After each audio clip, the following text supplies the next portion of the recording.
In the grand hall, courtiers whisper, their glances weaving through the sunlit air. The minister stands tall, his posture radiating wisdom as the morning light bathes the court. Dust motes dance in the light, illuminating secrets in the grand hall. The king speaks, his voice echoing through the hall. Your counsel, as always, is invaluable. He expresses his gratitude. Your wisdom guides this kingdom, and for that, I am eternally grateful. His words resonate, reinforcing the bond between ruler and advisor. In the resplendent royal court, sunlight ignites the jewels of the king's throne, where he sits in commanding presence. Courtiers stand in a sea of velvet and silk, their expectant faces turned towards the king. The minister bows his head, awaiting the king's judgment. The king's decree cuts through the air. You are wise, minister, but your son is a fool. A wave of cruel laughter erupts from the courtiers, echoing through the hall. The minister visibly absorbs the king's words, the sting of the insult palpable. The minister arrives home, his footsteps echoing through the silent, polished halls. Each step weighs heavily, reflecting the immense pressure etched deep into his weary face. He finds his son, his gaze piercing with paternal concern. The weight of unspoken burdens hangs heavy in the air between them. His voice, laced with a mix of weariness and concern, breaks the silence. Why do you always choose silver? The question hangs in the air, laden with unspoken history and unanswered questions. In a flashback scene on the street, the king approaches the minister's son. The king holds out a gold coin and a silver coin, displaying his wealth.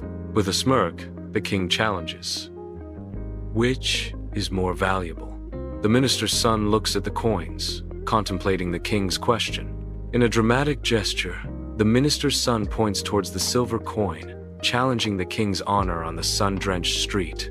The king throws his head back, his laughter echoing through the street, a sound that mocks the minister's son. With a dismissive turn, the king walks away, his robe swirling, leaving the minister's son alone with his challenge.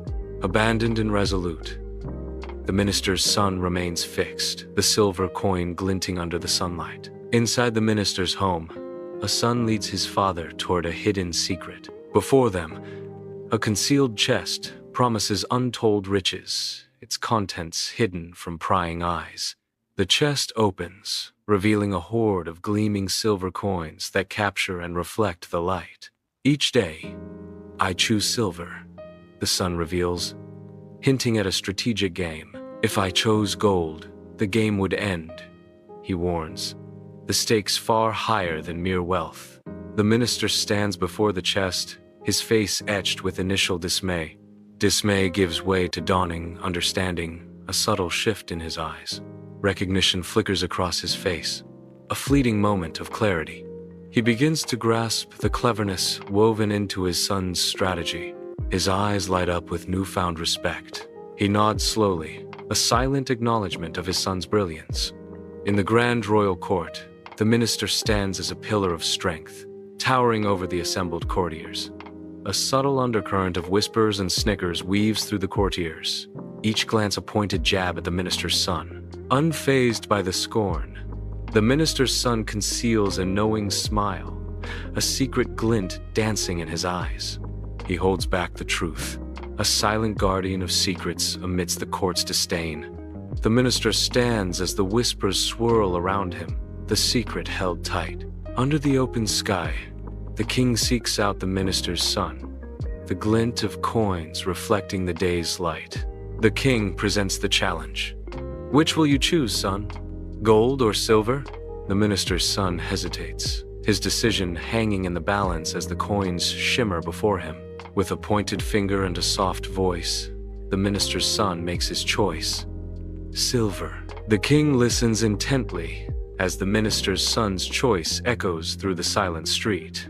The sun shines brightly as the minister's son awaits the king's reaction. In the dim solitude of his study, the minister sits, a solitary lamp painting the room with shadows. His face is a canvas of contemplation, etched with lines of thought and concern. He reflects on his son's words, each syllable echoing in the quiet chamber. A flicker of understanding sparks in his eyes, a dawn breaking in the darkness of his thoughts.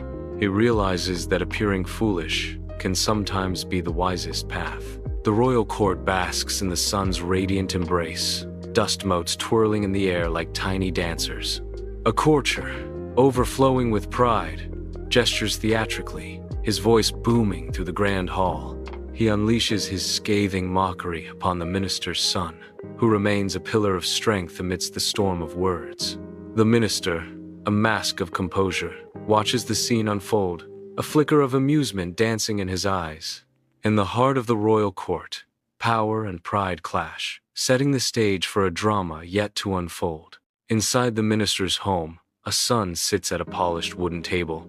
He meticulously counts silver coins, his fingers gliding with practiced ease. A quiet satisfaction dawns on his face, a glimpse into his carefully laid plans. His eyes gleam with ambition, reflecting the subtle hint of the long game he is playing. Amidst the vibrant chaos of the street, a king observes from afar, his figure cloaked in shadows. His gaze remains fixed, scrutinizing every action, every subtle shift in demeanor. A shadow of doubt darkens his face as he grapples with unspoken suspicions. His mind races, piecing together fragments of truth amidst a sea of uncertainty. The weight of his crown feels heavier as suspicion begins to take root. His eyes reflect a complex mix of love and distrust. A father's heart at war with a king's duty. Sunlight dances through the royal court, illuminating the minister as he addresses the king. The minister confidently states, "Your Majesty, in matters of diplomacy, a feigned retreat can often lead to a strategic advantage.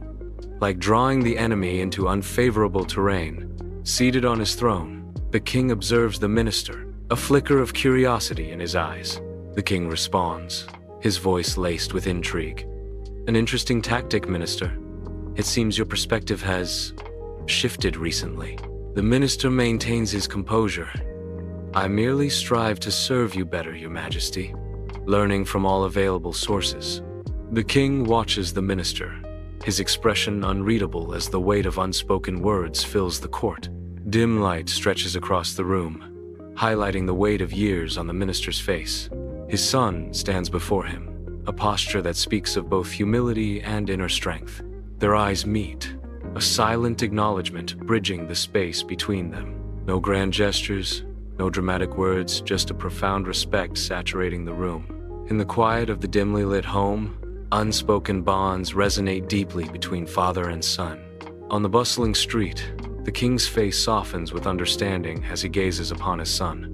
A subtle, knowing nod passes between them, a silent acknowledgement of shared wisdom.